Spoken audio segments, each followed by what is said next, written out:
Alright, what's going on, everybody? This is Alex once again with the EOT News Flash. This is episode 111, Contemplating Commander Contributions. So, I know I've been gone for a couple of weeks. I needed to do some emptying of the mana pool, some upkeep triggering, some life scrying, if you will. Get stuff in order is sort of the thesis of that whole diatribe right there. And this morning I've been working on a couple of other videos. We are currently waiting for the conversion process to actually start working on the content itself. Wonder what that could be.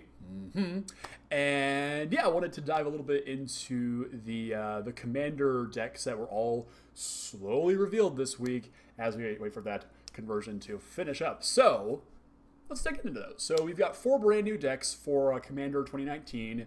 A couple of weeks ago, I did a video where we looked at the mechanics, sort of like the archetypes for these decks. So we knew there was going to be a flashback deck, a morph deck, a populate deck, and then a madness deck. Now, what they didn't tell us was what those colors of decks are going to be, and it was pretty, you could have made an easy argument for saying that the morph deck was going to be, Temur colors, the flashback deck would have been Grixis colors, the populate deck was going to be green-white, and the madness deck being black-red. I speculated and hoped a bit that they would really kind of kick the obvious color pairings of those and do something a little bit different, like give us like an Obzon flashback deck or a blue-black madness type deck.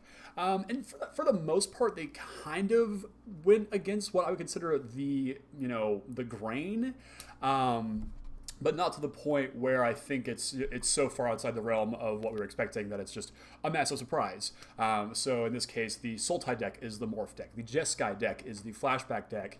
The Naya deck is the Populate deck, and Madness is black-red, because I don't really think that Madness works in any other color. But anyway, so what I want to do here today is really look into some of these commanders. We're going to look at all the face cards, we're going to look at all the legendaries that are in the decks, at least of the 3-color varieties, and then dig into a couple of cards that I think are going to either break out and do other things in Commander, or just ones that I think are cool. So let's not waste any more time and dive right into those. So first up, we're going to look at all of our face cards, the lead singers, if you will, of each Commander deck. So first up, we have Kadena, Slinking Sorcerer, a 1 in Sultai for a 3/3 Naga Wizard. The first face-down creature spell you cast each turn costs 3 less, so that's a free morph effectively.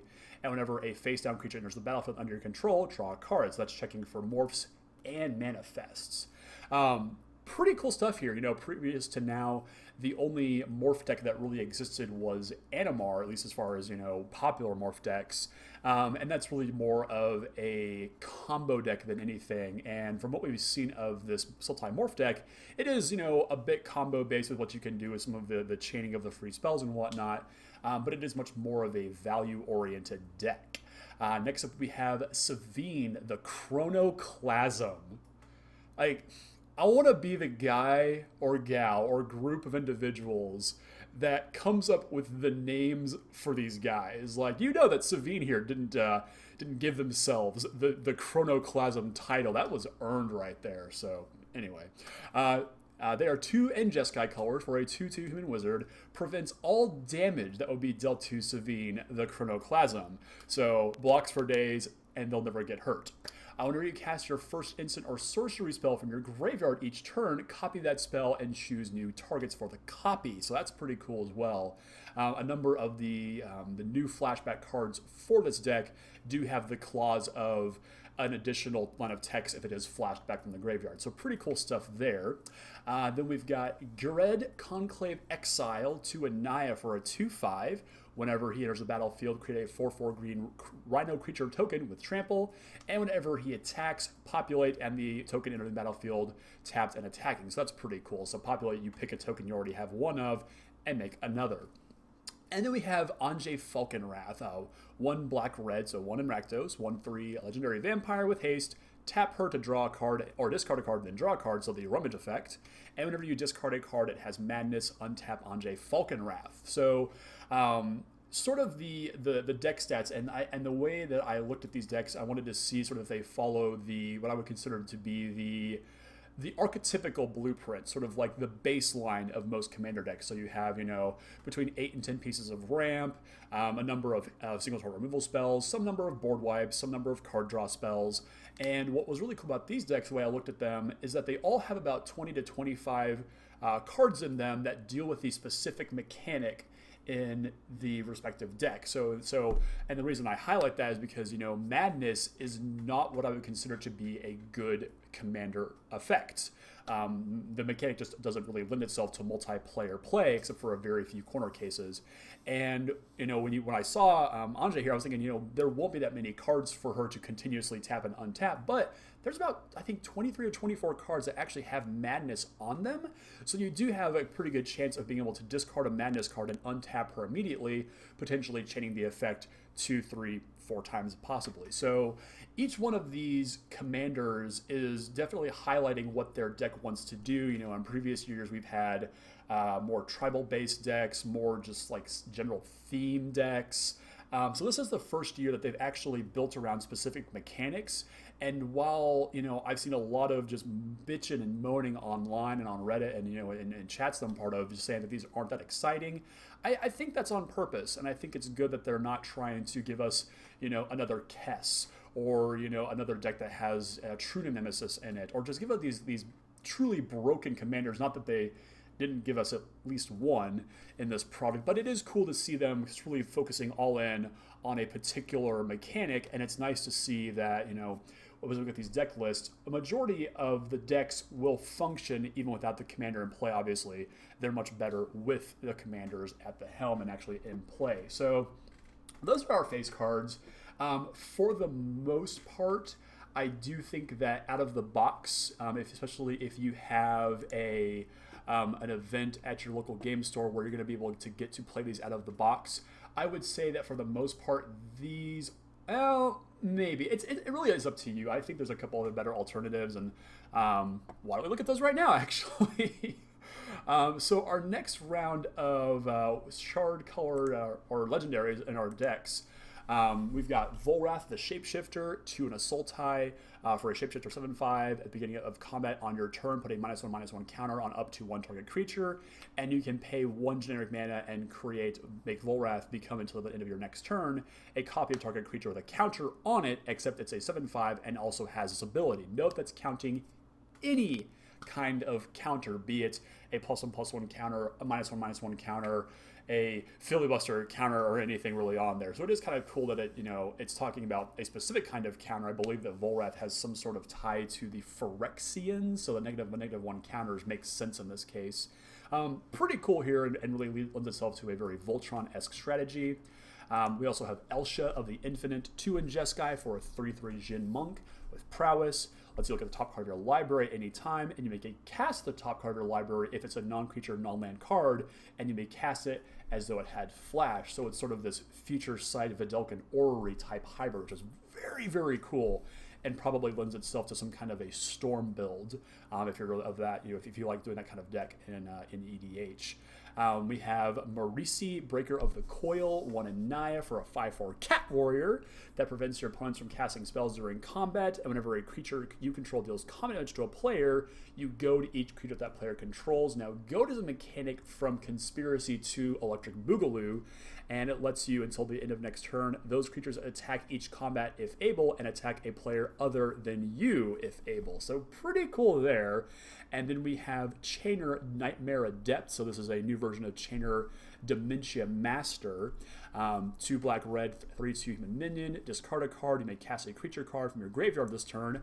Activate this ability only once each turn. And whenever a non-token creature enters the battlefield under your control, if you didn't cast it from your hand, it gains haste until your next turn. So it lends itself to a very straightforward Rakdos Reanimator deck, which is pretty cool. And then we have our last little section of tricolor legendaries for this deck. We have Rayami, First of the Fallen, 1 in a Sultai for a vampire 5/4. If a token creature or a non-token creature would die, exile that card with a blood counter on it instead. And as long as the exiled creature with a blood counter on it has flying, Rayami, First of the Fallen, has flying, and the same holds true for First Strike, Double Strike, Death Touch, Haste, Hexproof, Indestructible, Lifelink, Menace, Protection, Reach, Trample, and Vigilance. So, keyword soup. Pretty cool there. Not really sure what to do with Rayami here. There's not really ever been, aside from Volrath, obviously, there's never really been what I would consider to be a Sultai Voltron strategy, but I think that between the two of them, this lends itself to a pretty interesting kind of build. Protect the king or queen in this case, and just pump them up and make them huge. Pretty cool. Then we have Pramicon? Pramicon, I don't know. Sky Rampart that casts 4 Jeskai, blue, white, red, as a 1/5 wall, legendary wall. I've already seen the jokes online, and yes, they are quite funny. Topical. Good job, guys. As Pramicon Sky Rampart enters the battlefield, choose left or right, also has flying and defender. Each player may only attack the nearest opponent in the chosen direction and planeswalkers controlled by that opponent. I need to confirm this with a judge, but I do believe that if you were to cast Pramicon and then spark double it, I do believe that prevents the board from attacking at all. I think. I could be wrong. Because you would choose, obviously, opposite directions, and there you go. Yeah, this is really strange. I don't think I've ever seen a commander quite like this. It's very political. Reminds me a bit of Zedru the Great-Hearted from the original 2013 Commander product. This is weird. Like, this is very much a control-esque type deck here, very defensive. I can imagine a lot of planeswalkers make this deck tick. Blinking Pramicon at a key combat step to prevent an attack coming your way, or vice or some other direction. It's interesting, and I can imagine there's some cool builds with this. So interesting to say the least. Then we have Alta Palani Nest Tender, 1 and Naya for a 2/3 human shaman. You can tap her and pay 2 generic mana to create a 0/1 green egg creature token with defender. Cool. And whenever an egg you control dies, reveal from the library or from the top of your library until you reveal a creature card and put that creature onto the battlefield, and the rest on the bottom of your library in any random order. So there's this kind of like dinosaur deck thing going on here, egg tribal, if you will. Obviously, there's a lot of other eggs that are in Magic between, rock eggs, dragon eggs. There's something cool to be done here. I don't know if this is going to lead to some sort of ridiculous egg tribal deck, but I do think there's some neat ways to abuse the tapping of her, possibly using something like a what's the Skymarch Celebrant? No, that's not right. But there's plenty of effects that untap creatures. Seaboard Muse comes to mind as well to let you untap Alta Palani and utilize that tap ability multiple times, in response to a combat step being declared, block a couple of the creatures that are eggs, and make giant dinosaurs or something like that. Then we've got Grevin, the Predator Captain, 3 black red human warrior, 5/5 with Menace. That gets +X/+0, where X is the amount of life you've lost this turn. And whenever he attacks, you may sacrifice another creature, and if you do, you draw cards equal to that creature's power and lose life equal to that creature's toughness. So again, kind of a Voltron-esque strategy that really wants to abuse creatures dying going into the graveyard. Perhaps you might have other effects like a Grave Pact or a Dictate of Erebos. Lots of really cool stuff here. There might be a little bit of an Aristocrats build as well to go along with the sacrificing of creatures and just continual life loss until you just punch him in the face with Grevin here. So lots of pretty cool diversity amongst the commanders. We also have a line of other legendaries that aren't in all colors, but still were in the decks. And they do this every single year. They give you at least one legendary that really that doesn't match all the colors. And there's a couple other ones here as well. But these are the ones that I believe are these are all the new ones as well. We have Grisbold, the Dread Sower, 1 black-green Troll Shaman, 3/3, has Trample. At the beginning of your end step, each player creates a 1/1 green plant creature token. Whenever a creature token dies, you put a +1/+1 counter on Grisbold. I've seen some interesting ideas with this online that basically use an effect like an attrition to constantly kill those tokens.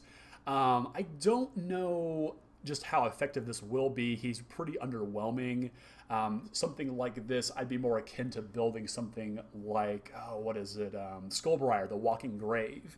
Comes to mind as a better version of this, but it's still a pretty cool, just beat-faced, simple commander. We have Gerard, Weatherlight Hero, 2 red-white human soldier, 3/3 with first strike.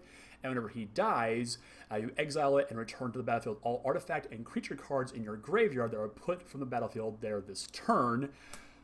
I don't know what to do with that, honestly. I guess you play like a bunch of board wipes and just recur things out of your graveyard. I don't know. Cool. And then we have Tongarth, first mate, 2 red-green, Minotaur Warrior, 5/5. Can't be blocked by more than one creature. And whenever an opponent attacks with one or more creatures, if Tongarth is tapped, you may have that opponent gain control of Tongarth until the end of combat. And if you do, choose a player or planeswalker that opponent is attacking. Tongarth is attacking that player or planeswalker. That's kind of cute, actually. I don't know what kind of 99 looks like that built around Tongarth, but kind of neat. And then we've got the elephant in the room, the big spiky elephant, actually. This is Crick. Anyway, this is the son of Yawgmoth, so you know he's a bad guy. 4 and then 3 Phyrexian black mana, so you can pay him for the full retail of 4 and 3 black. 5 and 2 black, and then some Phyrexian mana, so life. This guy's broken. He's a 2/2 legendary creature horror minion. You can pay that Phyrexian mana with either a swamp or 2 life. He has lifelink, and for each black mana in a cost, so that means something that's a converted mana cost or an activated ability of a permanent you control, you may pay 2 life rather than pay that mana. And whenever you cast a black spell, put a +1/+1 counter on Crick, son of Yawgmoth. So you're paying all this life, you're making him bigger, you're beating down with him, you're getting all that life back. This thing is disgusting. There's a ton of videos already online that talk about it, building him as some sort of mono black storm commander. And I mean, Phyrexian mana is a mistake. Let's just get that out of the way right now. Phyrexian mana is an absolute mistake. I do not think that printing this on a commander was a good idea. But hey, you do you, Wizards. You do you, Wizards. So yeah, all of the commanders here, all the new commanders, I do think are cool in one way or another. I'm lucky enough to have an event coming up on the 23rd of this month where you get to sit down in a pod of 4. I think it's with everybody has a different deck, actually, of the precons, and you basically battle it out, and the winner of, I think, each pod, or maybe just like overall winner of the event, gets to take home the other 3 decks that they did not purchase. So that's pretty cool. So let's kind of shift our focus here a little bit and look at some cards that are some new cards specifically that I think are going to make an impact into the Commander format at large. Just kind of scroll through here. Lots of really cool reprints here. Zetalpa.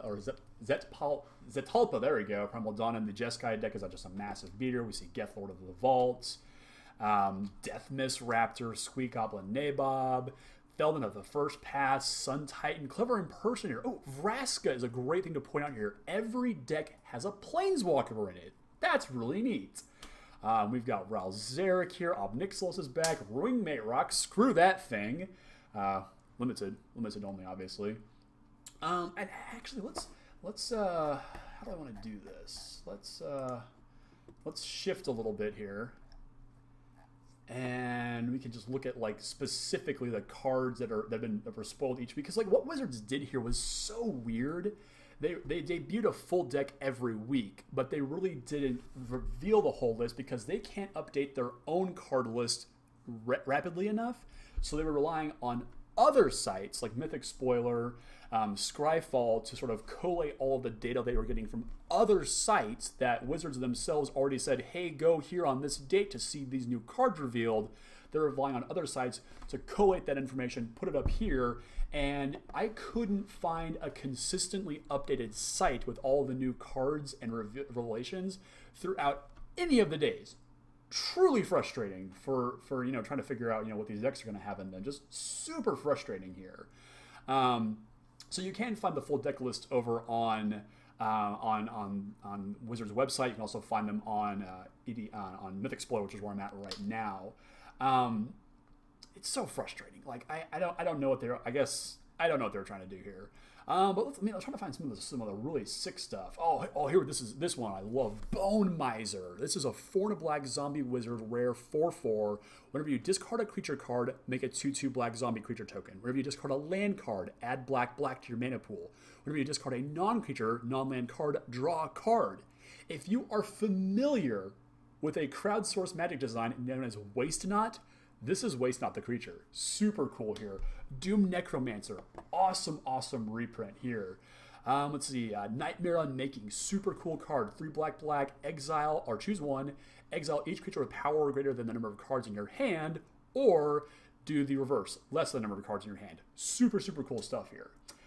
We've got this wacky Aeon engine here. 5 generic mana. Comes into play tapped. You may tap and exile it. Reverse the game's turn order.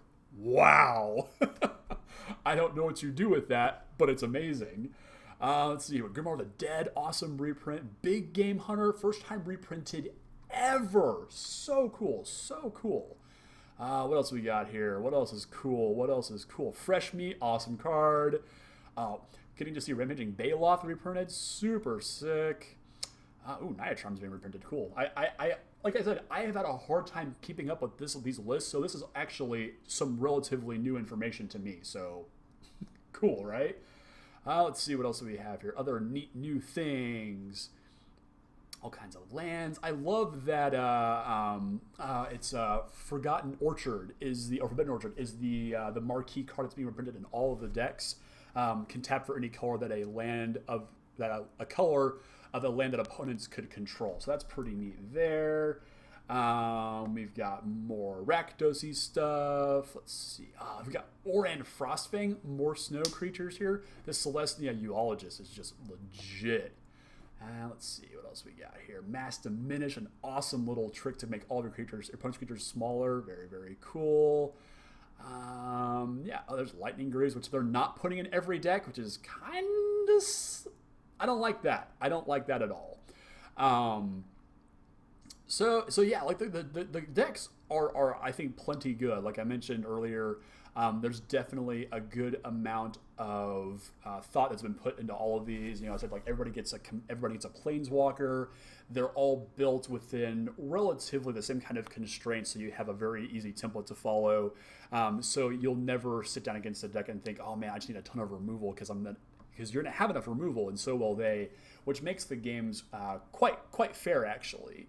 But yeah, I'm really excited to see these decks in action. Like I said, I get to play in an event where I get to pick one of these out of the box, play against other people who have picked other ones out of the box and play those as well. And there's just a ton of really interesting and cool cards in here. We're getting brand new art on some things. That's brand new Mystic Retrieval art. That's promo art for Faithless Looting there. Ghostly Prison desperately needed a reprint here. Clever Impersonator is definitely a cool one to get reprinted as well. Oh, here's this one. This one blows my mind. Empowered Auto Generator, which is found in the Jeskai deck. 4 generic mana, enters battlefield tapped. You may tap it, put a charge counter on it, and then add X mana of any one color, where X is a number of charge counters on Empowered Auto Generator. All of a sudden, Paradox Engine looks like a safe ban. Let's not start that fire again. But it's cool to see this in here, especially when you've got a guy like Ral Zarek, original Ral Zarek, to kind of play this one a little bit. Very, very cool. Willbender, 1,000 Winds, great for the morph decks here. Hex, wow, Hex. Such a brutal card. Just so many cool things. Obviously, every deck gets a Soul Ring, an Ash Barrens, a Command Tower. Exotic Orchard is the card I was thinking of. Everyone gets the bounce lands, the Karoo lands from original Ravnica come in their decks as well. Just lots of really solid reprints. This sort of the big sticking point for last year's decks, where it says there was no good reprints, no good value in them whatsoever. But I think at the time of this recording, at least, probably have gone down a bit. A lot of the decks are already trending at about the $70 range in terms of what's actually included in the box, at just the reprints alone, not counting the new cards. Obviously, those prices are going to go down once they're actually released and people get their hands on them. But it is pretty cool to see that Wizards has put enough things in here to give some initial value at least. And I do expect these to hold their value and possibly increase over the coming months once they start, disappearing from shelves. So, pretty excited. I'm still very much on the fence on which deck that I'm going to want to play at the release event here. I'm trying not to let myself be swayed by decks that I need cards out of to build other things right now. But we'll see. I mean, I very much like what the Rakdos deck is doing. All my friends are just, saying it's no good, and I'd love to have them, just see that they are quite wrong. But each of the decks does something quite powerful. So we'll see what I end up playing with, and be really excited to see those decks. I haven't actually ever done a right out of the box commander event, so that's gonna be pretty cool as well. And we'll possibly do a video of that, some gameplay with the team here as well. So be on the lookout for that as well.